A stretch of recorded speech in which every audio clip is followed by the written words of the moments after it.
ഇന്ന് ഞാനും അമ്മയും കൂടിയിട്ട് കാങ്കോലിലെ വിത്തുൽപാദന കേന്ദ്രം വരെ ഒന്ന് പോകാൻ വേണ്ടിയിട്ട് ഇറങ്ങിയതാന്നേ. പോകുന്ന വഴിക്ക് വണ്ടിക്ക് ചെറുതായി ഒന്ന് പണി കിട്ടി, ടയർ ഒന്ന് പഞ്ചറായി. ടയറിൽ കാറ്റ് ചെറുതായിട്ടൊന്ന് കുറയും പോലെ തോന്നിയോണ്ട് കാറ്റടിക്കാൻ വേണ്ടിയിട്ട് കയറിയതാന്ന്. അപ്പാന്നിതാ ഈ ഇരുമ്പിന്റെ പീസ് തറച്ച് കയറിയതായിട്ട് കണ്ടത്.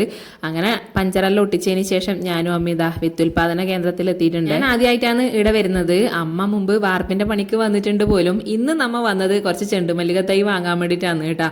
ഓണെല്ലാം വരാറായില്ലേ, കുറച്ച് ചെണ്ടുമല്ലിക നട്ട് പൂ പിടിപ്പിക്കാന്ന് വിചാരിച്ചു. കഴിഞ്ഞ പ്രാവശ്യം നമ്മ ചെണ്ടുമല്ലിക പൂ നട്ട് പിടിപ്പിച്ചിട്ടുണ്ടായിരുന്നു. ഓറഞ്ചും മഞ്ഞയും വാങ്ങണമെന്നുണ്ടായിരുന്നു, പക്ഷേ ഓറഞ്ച് എല്ലാം തീർന്നിട്ടുണ്ടായിനി. മഞ്ഞ മാത്രമേ കിട്ടിയിട്ടു. ഒരു ചെണ്ടുമല്ലിക തൈക്ക് 6.5 രൂപയാണ് കേട്ടോ വരുന്നത്. പിന്നെ കുറച്ച് പറങ്കി തൈയും കൂടി വാങ്ങി. ദിവസം അച്ഛൻ വന്നിട്ട് കുറച്ച് വഴുതിനങ്ങ തൈ വാങ്ങിയിട്ടുണ്ടായിരുന്നു. അപ്പം പറങ്കി തൈയും ചെണ്ടുമല്ലിക തൈയും കൂടി വാങ്ങിയിട്ട് നമ്മൾ നേരെ പോയത് സപ്ലൈക്കോലേക്കാണ് കേട്ടോ. നമുക്ക് കുറച്ച് സാധനം വാങ്ങാനുണ്ടായിരുന്നു. പയറ് പിന്നെ തോര കുറേ നാളായി കേട്ടോ വാങ്ങിയിട്ട്. അങ്ങനെ ഒരു പാക്കറ്റ് തോരയും കൂടി വാങ്ങി. പിന്നെ നമുക്ക് കുറച്ച് പച്ചക്കറിയും കൂടി വാങ്ങാനുണ്ടായിനി. അതും കൂടി വാങ്ങിയിട്ട് നമ്മൾ നേരെ വീട്ടിലേക്ക് പോയി. വൈകുന്നേരം ആകുമ്പോൾ കുറച്ച് മഴ കുറഞ്ഞേരം നമ്മൾ വാങ്ങിയ തൈകളെല്ലാം നടാൻ വേണ്ടിയിട്ട്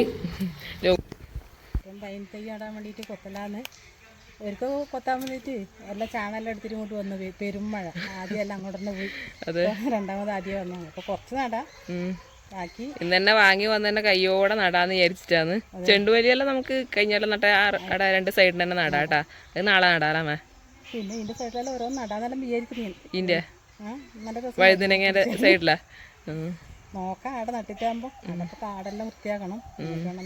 നാളെ നടാം. എന്നിട്ട് ഇത് നട്ടിട്ട് ഇപ്പൊ ഇവിടെ വഴുതിനങ്ങ നടാൻ വേണ്ടിട്ട് തടാക്കിയാണ് കേട്ടാ.